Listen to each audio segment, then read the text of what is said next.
Good morning, ladies. Welcome to Stop Missing the Motherhood You Prayed For. I am so grateful that you're joining. This is a topic I am super passionate about, both personally and professionally. And we'll get into a little bit of the why behind that soon. But I just want to take a moment to thank you for spending your time on this. Our time is truly our one non-renewable resource that we just never ever get back. And so it's really special to use some of your time to teach you these things that have really changed my life personally as a very busy mom of four under four, and have radically changed how I help my patients in their health journey. So let's get into it. I always like to start by giving you a little bit of information about myself so that you know who in the world is giving you this advice, right? Because we want to make sure we're getting accurate advice from professionals who know what they're talking about. So I am Dr. Emily Brownlee. I am a pelvic health physical therapist and a certified pre and postnatal fitness coach. I'm also a Bible believing Christian and mama of four under four.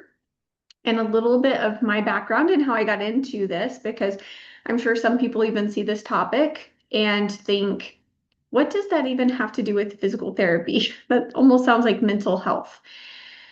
So here is the deal. I have a degree in cell and molecular biology, so I'm quite the nerd.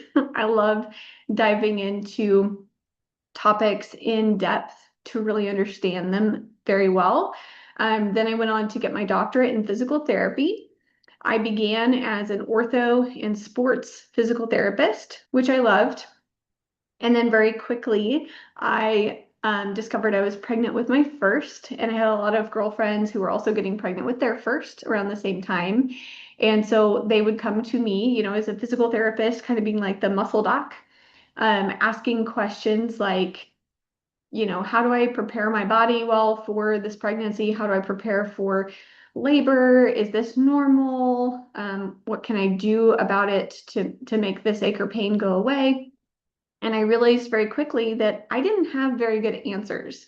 And that's something you'll very much learn about me is I have no problem being honest about what I do and don't know, but I'm not comfortable with not knowing. So then I have to dive into the research and learn, so that next time when I have that question, I will have a good answer. So I started learning more about pelvic health, and in PT school, we got maybe 3 lectures, and it was basically enough to know I need to refer out if I see these things. Um, so that was a whole new element of physical therapy that I really dove deep into. I did extensive continuing education, postdoc education on pelvic health. And the more that I learned, the more I realized this was a massive missing piece in my back pain patients. That's why I wasn't getting them 100% better every single time, because many of them had pelvic health dysfunction. That's a massive component of back pain. So, yeah, it was just phenomenal learning more and adding more tools to my toolbox. And that's really what I feel like nervous system regulation has become for me now as a pelvic health physical therapist.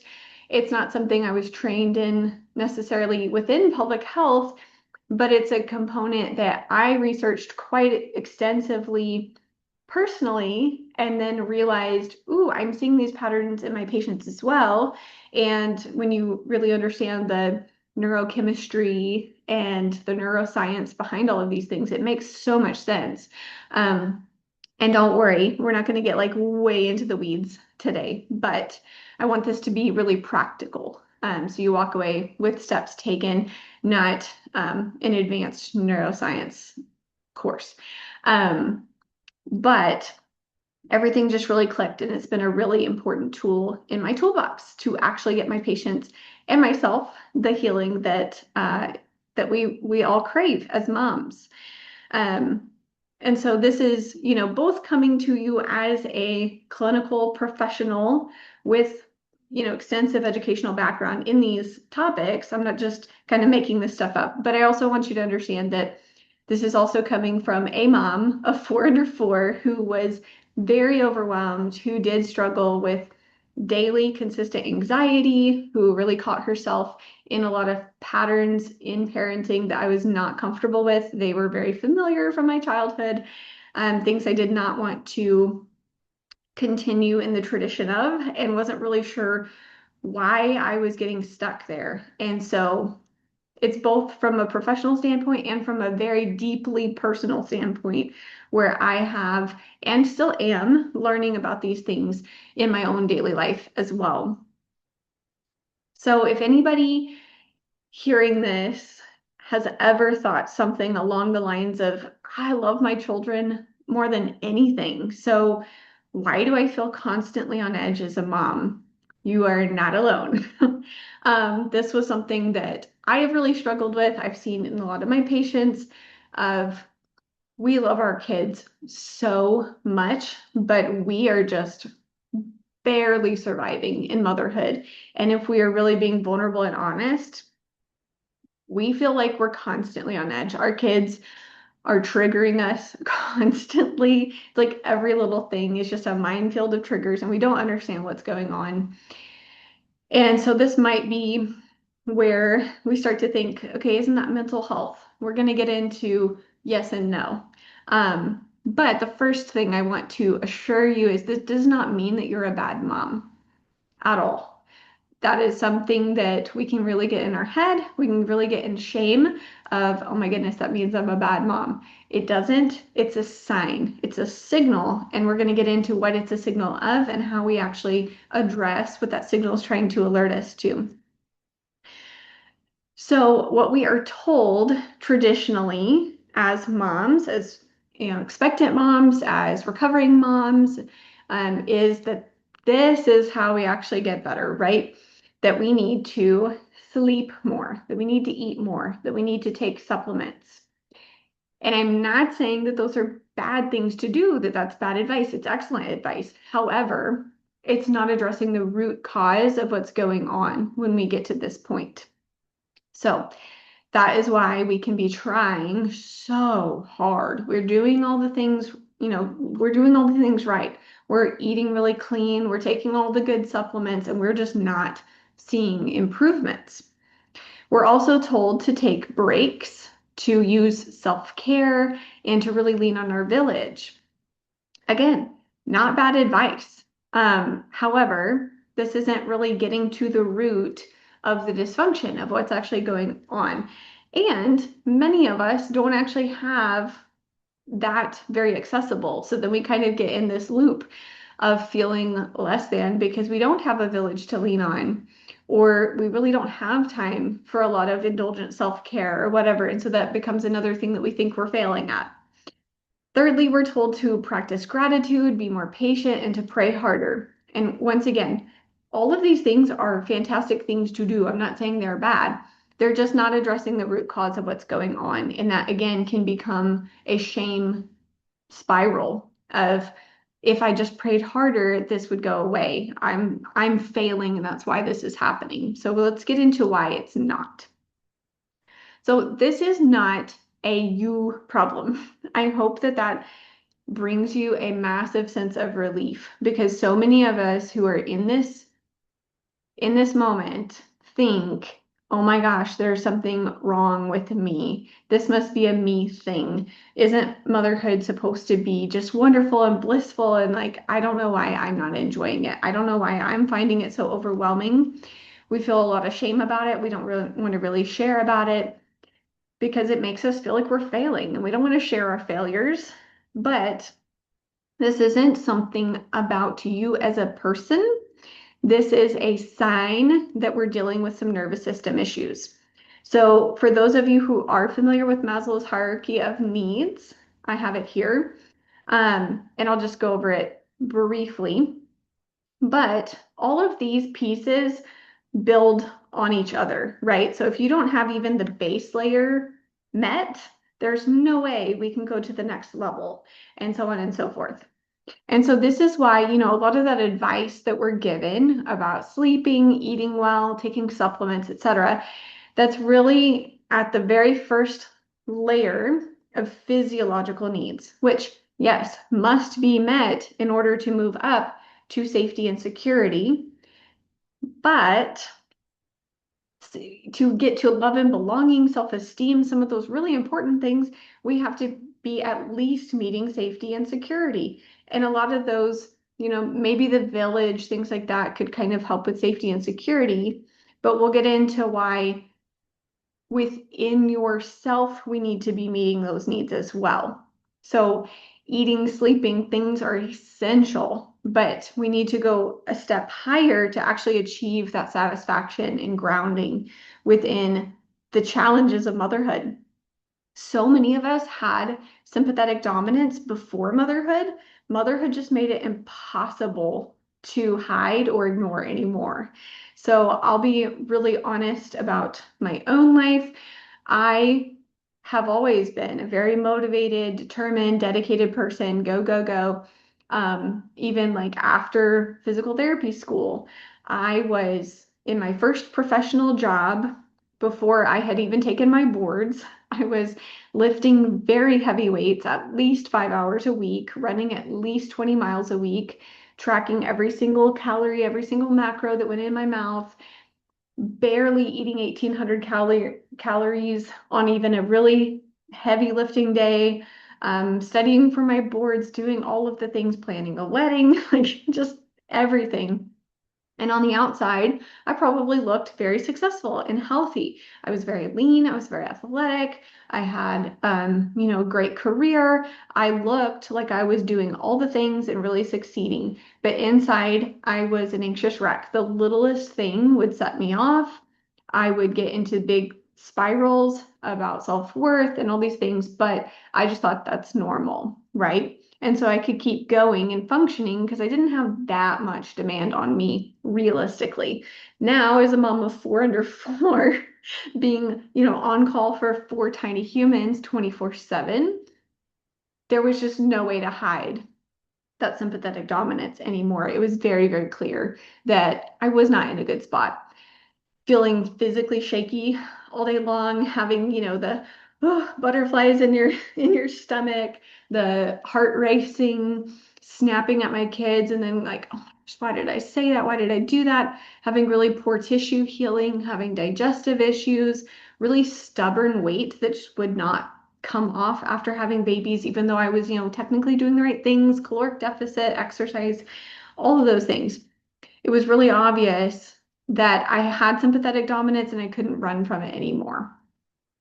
And so, what in the world is sympathetic dominance? So, we're not going to get into like a neuroscience degree here, but I just want to explain a little bit of what sympathetic dominance is for those of you who have not heard of it. So, we have a sympathetic nervous system and a parasympathetic nervous system. And neither one is good or bad. They're two sides of the same nervous system that God created to help us function as a human being.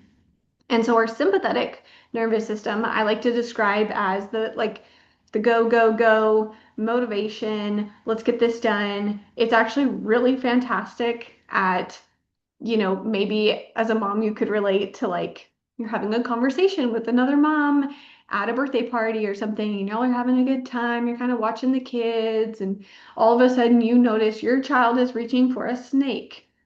All of a sudden you have tunnel vision and the only thing you can see is your kid trying to touch the snake. You no longer have any attention towards the mom and the conversation you're having. You're not looking or noticing anything except danger, danger. My kid's about to touch that snake. I have to stop this. I have to protect my child. That's our sympathetic system. So it very much has a design. It is not a bad thing.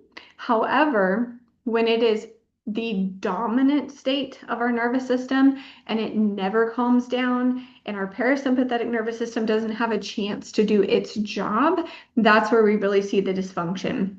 So really briefly, our parasympathetic state, our parasympathetic system is in charge of rest and digest. So it is what helps us sleep well. It's what helps us repair tissues. It helps us digest our food well so that if we're eating a good diet, we can actually absorb the good nutrients in the food that we're eating. Actually, if the system is not working properly, you can be eating the most incredible, perfect diet, taking all of the great supplements, and your body may not even be absorbing them. So you're working super hard and not getting the benefit. And so that's where I hope you can see this is not something about you or that you're not trying hard enough. It's about helping your body work harmoniously in the way that God designed it to. So our parasympathetic state is the rest and digest, helping us heal tissues, helping us build stronger muscles, like all of those things. And so we need to have a good balance. So sympathetic dominance looks like fight, flight, fawn, and freeze. It looks like focus on survival, not on health. So again, this is like drop everything and focus on this threat and get it taken care of right now. It's very short focused. And so it does not care about your happiness, your long-term health or well-being, because that's not what it's for. And thirdly, over time, if this becomes our default, it gets even more activated when we're under pressure. And it just gets to the point where the balance just gets worse and worse and worse and worse because we have what's called a feedback loop. And so the more we get flooded with the hormones and the things that tell the system to work harder, the easier it is to get it working hard and the harder it is to get out of it and create that balance again. Not impossible by any means, but harder. So what on earth do we do to actually help fix this imbalance?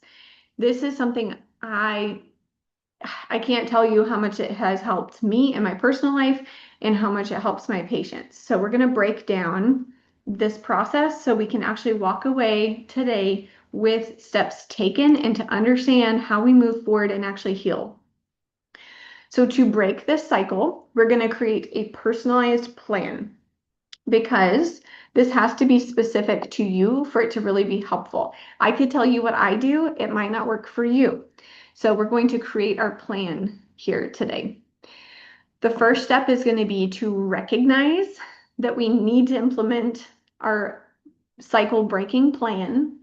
Step two is that we have to use self-compassion. If we come at this from a judgmental or shame perspective, it is not effective. We need to regulate our nervous system. This is huge. Then we're going to identify some physical needs that might need a little bit more support, because again, if we are not even meeting our physiological needs, we cannot get into that safety level of our hierarchy, right? And so again, the physical needs are not going to heal everything, but they have to be in place. So we're going to make it easy on ourselves and make a list of things to work on and support ourselves so that this plan will be really effective. We're also going to look at a secure connection to share this with, because that helps again a lot with that safety and belonging level. So firstly, let me go back. Okay. So in your workbook, we have different pages. They're not in the presentation, but in your workbook, there's a page about recognition. So this is the first step. And with all of these, I want to be clear. This won't be perfect the first time you do it. It won't be perfect the fifth time you do it. It's all about progress. It's all about making change and celebrating that change and then continuing to work on it. We have to be super, super consistent. Just like you wouldn't go to the gym once and go, awesome, now I'm fit. With our nervous system, it's even more important to be very, very consistent. Do not get hung up on perfection. Make sure you're just being consistent, that we are physically going to take out our plan and we are going to physically look at it when we notice that we're getting activated, and we're going to just do what it says. We're going to read it and do it, because that's another thing I really want you to understand is when we get triggered and we get activated and we get stuck in this survival mode, our thinking brain goes offline. We're totally being run by our stress center of our brain. So we will not think to do this. We can't remember. Our memory goes offline and it's purely focused on the next 5 seconds. Um, so that's why we are physically writing this stuff out. We're going to have this as a guide handy for the next time that we find ourselves in this situation, and we'll know exactly what to do because we don't have to think about it. We're just going to follow what we wrote for ourselves. So firstly, recognizing that we need to do this cycle breaking. What clues tell you that you need to break your current cycle? So this could be something like, oh my goodness, I yelled at the kids. I'm not okay with yelling at the kids. I'm feeling physically shaky. I'm feeling super overwhelmed. I can feel this physical tension. Sometimes it can even be a headache. Like I just got a stress headache. Oh my goodness, what's going on? So that's something you might have to really, think about and pray about and even just practice noticing because so many of us are so used to this, we don't even notice when we're getting activated. And that's the first step is actually noticing it so you can implement this cycle breaking technique. So whatever that looks like, and you might even just in the next week try to pick up like maybe it's when I get overstimulated auditorily, right? Like when the kids are screaming. For me, that was a big trigger. When my kids scream, I just tense from head to toe. Okay, that tells me I'm activated. I need to do my cycle breaking exercise. So that's the first step is recognition. And I want you to write out the things that you notice that tell you I need to do this plan. Secondly, we have to then be compassionate because if the next thing we do is go, oh my gosh, there I go again, getting triggered. What's wrong with me? I'm a terrible mom. Da, da, da. We're digging ourselves deeper into the hole. So I think it can be very helpful because again, our thinking brain will be offline. So we won't be thinking, oh my goodness, that's not a nice way to talk to myself. We won't be thinking at all. We'll be reacting. So we're going to physically write down to remind ourselves when we're in this situation of how we are going to talk to ourselves, how we're going to treat this. So when you realize that that behavior or symptom has popped up and you need to do this cycle breaker, how can you practice self-compassion? Again, this will be different for every person. So some people might say, I'm going to picture how I would help my child through some big emotions because I wouldn't shame them. I wouldn't shut them down. I wouldn't belittle them. I'd say, oh my goodness, you're upset that you fell down. Of course you are. I'd be upset too. Can I give you a big hug? How can I help you? Maybe it's how you would speak to your best friend. You wouldn't shame her and tell her, oh, you're a terrible mom. What's wrong with you? You'd say, oh, that sucks. I've been there. I know how that feels. You're an amazing mom. You're just going through a lot, blah, blah, blah. Maybe it's even picturing yourself when you were a child and maybe you were really shut down with your feelings. You were told, like, suck it up, rub some dirt in it, be quiet, stop having feelings and how terrible that felt and how wonderful it would have felt to have an adult say, oh, honey, of course you're upset that your brother tore up your drawing. Come here, let me help you. So whatever that is for you, we're going to write that down so we don't have to think about it in the moment. We can just read it and remind ourselves, oh yeah, that's who I'm talking to. That's who I'm working with here. Next, we're going to get into some nervous system regulation.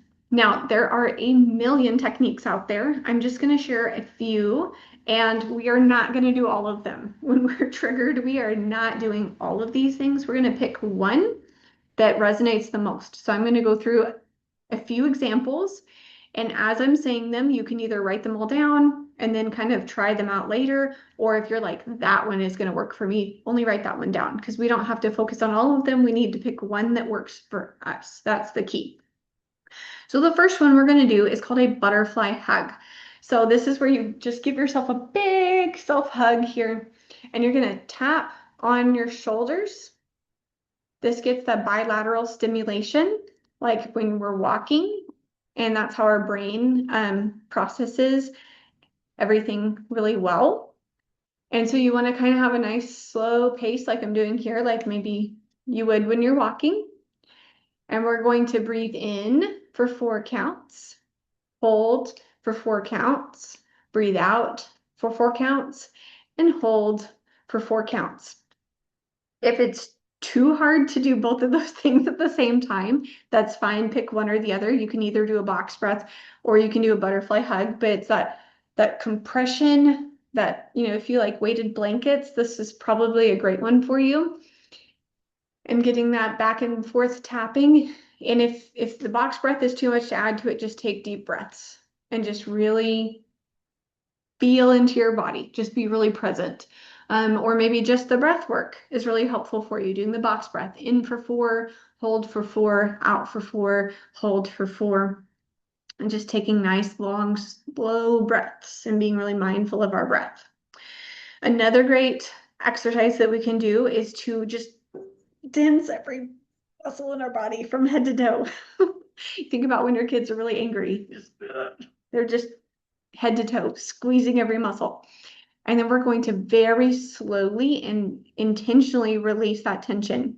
We're going to think about releasing our scalp, relaxing our eyebrows, relaxing our face and our jaw and our shoulders, our arms, our hands, our fingers, our chest, our stomach, our pelvis, our legs, our knees, our feet, our toes, the soles of our feet, like just rippling down, relaxing all of it. That can be very helpful. Another great idea is to go for a mindful walk. So this is not a power walk. This is not listening to a podcast. This is not texting on your phone or scrolling social media while we're walking. This is no distractions, going for a slow-paced walk where we are really noticing things that we see, things that we hear, things that we smell. If we have any kind of taste, or maybe we could take a little snack with us to taste something, things that we physically are feeling, like the wind against our face, the feeling of our feet on the ground, just really tuning into all of our sensations as we're on that walk. And especially like a 15 to 20-minute walk, not super quick, like really taking our time, giving our nervous system time to calm down and rebalance. Cold can also be super helpful. So whether you splash some cold water on your face, or you can have like an ice pack, like the ones with the little balls in them. You can freeze those, bring them out, put them on your face, on your eyes, on your wrists, on your chest. That can really help to calm your nervous system down. We also can do what I call a diagonal gaze. This is wild. So it will be very challenging at first, so don't get worried about that. It will get easier, but this really works with our peripheral vision, which can help as well. So we're going to physically look forward with our face, but then we're going to look up to the corner with our eyes for 20 seconds. And then we're going to switch to the opposite corner for 20 seconds. And then we'll do this corner for 20 seconds and that corner for 20 seconds. So making a big X with our eyes while our face stays forward. And we're going to hold each of those gazes for 20 seconds. That can be very challenging, but as you work on it, it will get better. So again, we're not doing all of those things by any means. Maybe pick a couple to try out a few times and see which one really resonates for you. It's about figuring out what works for you, for your body, for your nervous system. And then again, just being super consistent. The more you do it, the more effective it will be. So at first it might be like, that kind of helped. I don't know. And maybe the next time you do it, you notice, okay, no, that really did help. That really helped me not only in the moment, but even going forward. So just practice with it. Consistency, consistency, consistency. Now, getting into our physical needs. Again, this is not the root cause of what's going on, but if they're not in place, then a lot of this other stuff is not going to be helpful. We have to get at least that base level of physical needs. So this is where we need to be really honest about what physical needs might need more support. And we need to be very realistic with this so we will actually do it. So perhaps we're having a really hard time with nutrition because we are just way too busy to make all of the super nutritious foods, and we know we're not doing a good job with that. Or maybe we have no idea if we're even on track or not. For those of you who've made a free Practice Better account through this program, the cool thing is you do have access to the nutrition tracking for free. And so that can be a great resource to make sure we're eating enough protein, that we're getting in enough fiber, that we're drinking enough water, that we're getting enough calories, all of the things that we're having balanced meals, with protein, carb, and fat, etc. But some ideas that might help make that easier to accomplish: do a weekly or bi-weekly meal prep. Maybe you don't even like fully prepare the foods, but you just like prep, cut up the vegetables, thaw the meat, whatever it is, just to make it that much easier when it is time to get that meal or snack put together. Maybe it is purchasing prepped food. So even, in most areas, even I live out in the country and I can order Walmart groceries to my doorstep, and I can order like pre-cut cheese, pre-cut fruits, things like that, just to make my life a lot easier during really, really hard seasons. That's a great option. Having really high quality snacks that are just ready to go. Again, not super processed, not good for you snacks, but Greek yogurt, cottage cheese, like these things that are high in protein, that are super quick and easy to just throw together, so that we're not skipping meals and snacks, and we're not having those crazy blood sugar spikes that can really lead to more anxiety and dysregulation. Even I love Meal Train. I think is the coolest idea, because so many of us want to support one another, but we don't know if we're imposing, or if they really want that, or if they're just, whatever. Meal Train is just such a great way to say, hey, I am going through some stuff. I need some extra support. This would be helpful. You will not be intruding. And then we can help one another out. So even if it's like, I really need to focus on healing for a month, I'm going to make a meal train or have a girlfriend make me a meal train, and anybody who wants to help me out can, and feel like they're actually helping me. You can even put, breakfast snacks and things on there, not just for supper. Like it can be such a great resource. So if nutrition is hard, those are some really helpful ways we can make that more accessible, and we're going to physically write that down and implement it. Maybe we realize sleep is not in a good place. And for many of us moms, it won't be, right? Like we do have to be realistic. Many of us are not going to get 8 uninterrupted hours of sleep. That's just not possible. But how can we maximize the quality of sleep that we are getting? Can we reduce blue light towards bedtime? Can we go to bed earlier? Can we take a nap when the kids are napping? Can we get our husband to cover bedtime so we can go to bed earlier? Or can we ask a girlfriend or our mom or somebody to come watch the kids so we can take a nap? Whatever that looks like, we have to, again, get those physiological needs met if we want to even start to scratch the surface of these other issues. So we need to be resourceful and flexible and come up with something to work on that, if that is part of what's going on. Exercise is also massive. So we don't have to be a power lifter to be healthy, but we do have to have some sort of consistent exercise. Now, I'm not talking about this, if you're like, you just gave birth 3 days ago or something like that, but even during pregnancy, it is very, very important that we have consistent exercise, and it will look different. And so that's, again, pelvic health physical therapist, certified pre and postnatal fitness coach here. So if you need some ideas, you need some help with this, always feel free to reach out. But we do need to have something consistent, even if it's just 5 minutes a day of body weight exercises. Doing that consistently actually helps with our nervous system regulation, because it does reduce cortisol, it improves GABA, it actually makes it easier to regulate our nervous system. I will notice in my own life when I am not consistent with my exercise, especially first thing in the morning, that's super beneficial. It does really make a difference in my mood stabilization for the rest of the day. If I skip a workout, I notice it later in my mood. So it's very important. Doesn't have to be one specific kind of exercise, but something that you will stick with, that gets your body moving, gets you sweating a little bit, gets you a little bit stronger. It's so important. So figuring that out and being consistent with it. And then also scheduling in breaks. And that doesn't have to be like some indulgent, like going to a spa or something, but it can just be like, like for me, I really enjoy drinking a protein shake. For me, that's kind of a special treat. And so I'll try to have one not every day, but maybe every other day or so. And that's kind of my like special little treat. It's kind of like a little break. It's my little pick me up.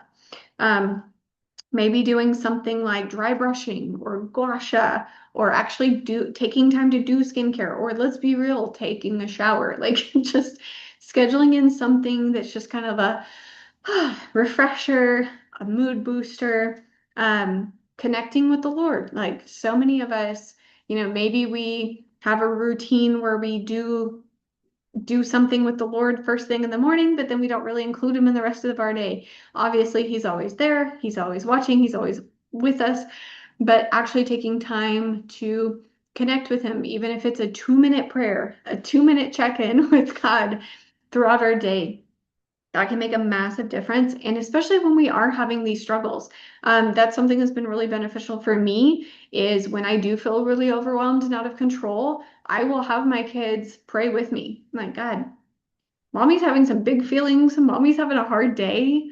I don't think I'm doing the job that you want me to do. Please help me to do it better. Please help me to feel calm. Please, help me, et cetera, et cetera. And so the kids also get to see that modeled and that they're not supposed to have everything figured out all the time either. They can always ask God for help. So that can be a really cool idea too. If any of those speak to you, physically write them down, make them part of your plan. And then lastly, who is at least one person who we can safely share with? Safely is an important word here because if you're anything like me, there are probably people in your life that you should not share this kind of stuff with because they're either going to make fun of you, they're going to tell you what to do, like it's just not going to be a positive thing. And again, when we're trying to make change, it needs to be a positive thing. So, if we are going on this specific diet and our spouse thinks it's stupid and is rolling their eyes at us all the time, that's not going to be helpful for our progress, right? I want you to think about it that way. So think of somebody in your life, even if it's just one person. If you don't have someone, please come join our free support group because we have tons of moms in there, very similarly minded, who would love to be that person for you. But write someone's name down or write down, join Proverbs 31 Fitness group on Facebook to find my person. You're going to write them down. You're going to write down whether you're going to call them on the phone, text them, FaceTime, whatever it is that would make you feel the most supported.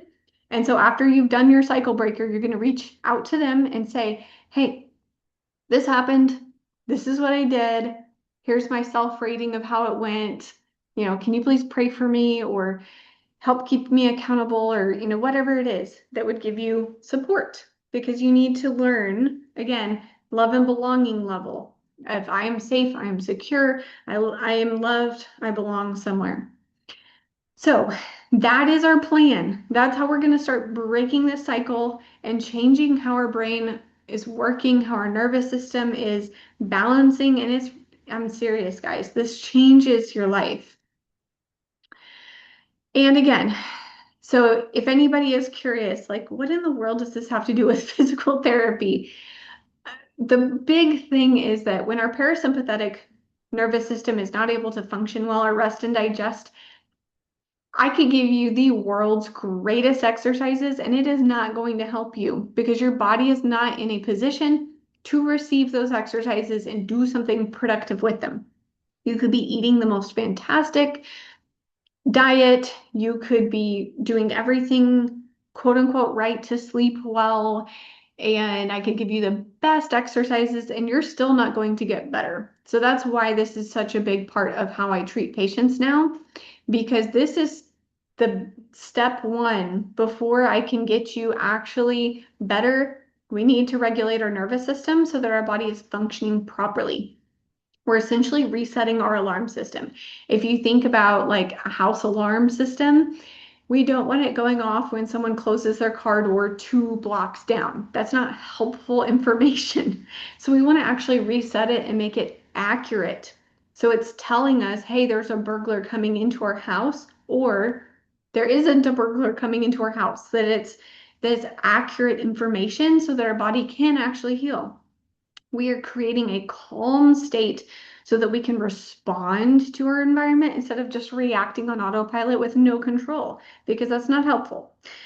We're getting our nervous system into a regulated state so that our body can actually heal. So that is why we're doing this kind of work in physical therapy. I want you to imagine what motherhood would look like if you just had this like beautiful, peaceful presence that you could just enjoy your kids.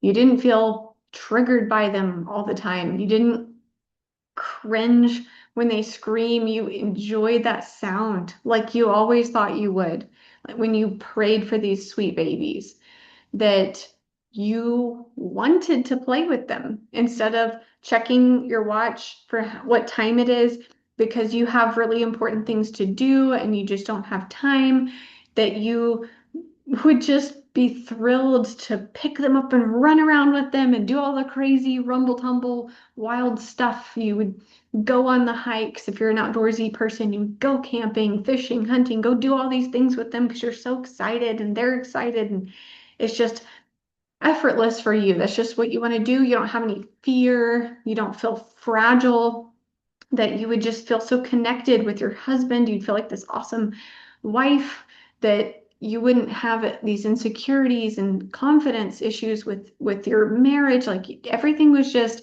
smooth and wonderful and easy, like you always dreamed it would be, like you prayed for. So I hope that the work that we did today, the plan that we put together, gives you a little taste of how that actually could be possible. And this isn't something that's just wrong with you. It's it's information about our nervous system balance and how we can actually address it.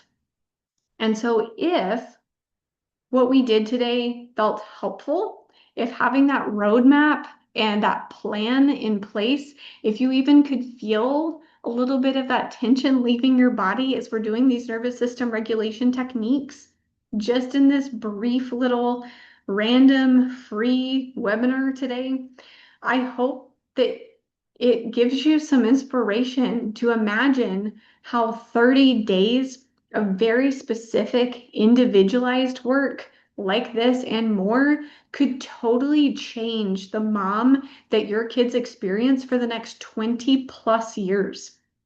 Because that's my passion as a mom and as a physical therapist, is not to get my patients better this week so that they're not in 8 out of 10 pain, they're only in 7 out of 10 pain. Like that is not what gets me up in the morning. I'm excited about helping moms be the mom they want to be for the next 20 plus years for their kids. So their kids think back to, oh my gosh, my mom was so calm. She was such a safe place to come to with my problems. She was so much fun. She was just playing with us all the time. She always had time for us. She wasn't a stressed out mess all the time. She was just so present and just wonderful. And that's the kind of mom that I want to be. And I want to be very, very clear. I'm not saying any of this to cause any shame or guilt or anything like that, because Lord knows I struggle with all of these things. So it's not coming from a holier than thou on my pedestal standpoint whatsoever. It's just about, if you're realizing that this kind of sounds like you and this is something you're really wanting to work on, there are tools and techniques to actually accomplish that. It's not something about you. It is information that your body is trying to give you, and I'm trying to help you just understand what it's saying and how we actually heal it. That's all that is. Um, so again, what we went through today is just a tiny, brief taste of what I do in phase 1 of the whole mama reset. So this is my monthly intensive that I run. I've been kind of playing with different names, and I feel like the whole mama reset is where I'm kind of landing now, to be a little bit more specific about what we're doing. We're trying to really treat the whole person instead of just the pelvic floor, is really what this is about. We are totally healing our heart, body, mind, and soul through this work. Again, not as mental health therapy. It's understanding our nervous system and working with the physical structure of our brain and our nervous system. And so what we were working on today is just a brief taste of what we do in phase 1, which is to calm our nervous system, to regulate, to balance our nervous system between our sympathetic and parasympathetic systems, as we talked about, why that's so important and what that benefits. Most physical therapy really focuses on this phase here, 3, strengthen, where we just do exercises. And again, very important, like physical therapist here, I love me some exercise. It is very important. But most physical therapy only focuses right here on phase 3, on strengthening. And so if we don't have phases 1 and 2, we're not going to get the results that we want in phase 3. And then also they stop at phase 3. They don't even go to a phase 4. So, okay, we've talked a little bit about phase 1, calming. Phase 2 in the whole mama reset, we nourish. This is so important because many of us are incredibly depleted. So we've burned through our mineral stores. We have not absorbed nutrition the way we should have. We haven't slept well in decades.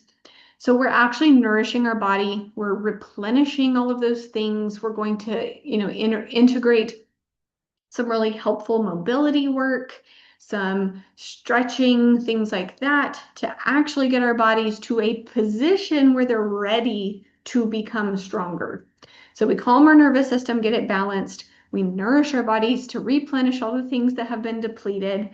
Then we get into a strengthening phase. Then we actually do the exercises to strengthen our body, and our body is ready to receive that input and actually use it well to actually get stronger, to actually improve.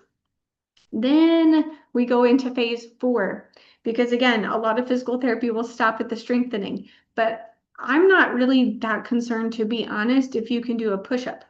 I'm more concerned about, can you have a toddler on this hip and reach around to play with your kid around here and then do a lunge and like do all the weird, crazy, wacky things that moms need to be able to do with their bodies, because the push-up isn't going to help you with that, right? So are our bodies functionally strong for all of the challenges that we face as moms? Those are very unique, specific challenges that are not met by just doing traditional exercises. So that's really getting into the nitty-gritty, kind of weird things to build our body strong for those unique challenges. This is even like really preparing for labor, for recovery after labor, etc., things like that. This is also things like being really realistic with the life challenges that come up. Maybe we're used to having one baby and we're about to have our second, and what that's going to look like and how we plan for that, how we create these strategies so that no matter the changes that come up in life, we will be so prepared to meet them instead of being overwhelmed and frazzled and barely surviving, right? So this is in all aspects of this whole mama, that we are prepared for the craziness that life brings our way. When we have disease, when we have problems come up, how are we going to navigate those things well instead of getting totally torn apart by them?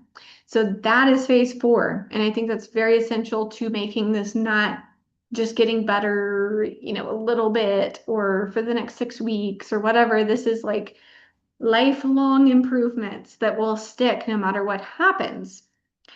So if that's something that sounds like you are needing this would just totally change your life. Maybe it would really help a girlfriend, I am taking applications for next month. So I am taking applications for September. You can click here in your workbook. You can always email me or message me if you need the link, if you can't find it, to apply for September. Or if maybe you're not sure yet, you're not sure if that really works for you, or maybe this would be a good fit for you, you're not sure, maybe you're even a provider and there's a mom that you know that you think could benefit, but she has some questions, you can always click here to book a discovery call. Those are always free. We can talk about it. We can kind of get in a little bit into your case and what's going on, and I can give you a little bit more specific guidance on if this is a good fit for you or not, and then either um, give you the link to the application or maybe show you a different route that might be more beneficial for you. But this is something I'm really excited to share with y'all. And hopefully, for those of you who are providers who are watching this, this gives you a tool to hand to your clients and patients when they are struggling. It gives them some actionable steps that they can take right now, no matter where they are, whether they just gave birth for the very first time, or they are a very busy mom of 10 years postpartum, or whatever, that this really does fit any mom in any stage to give her tangible steps to improve right now, and also some resources for if she's needing more help with this. So, thank you so much for joining me. It's always an honor. Again, I know time is our one non-renewable resource. So it is always an honor and a blessing to spend time with you moms. And if you ever need anything, feel free to reach out. God bless.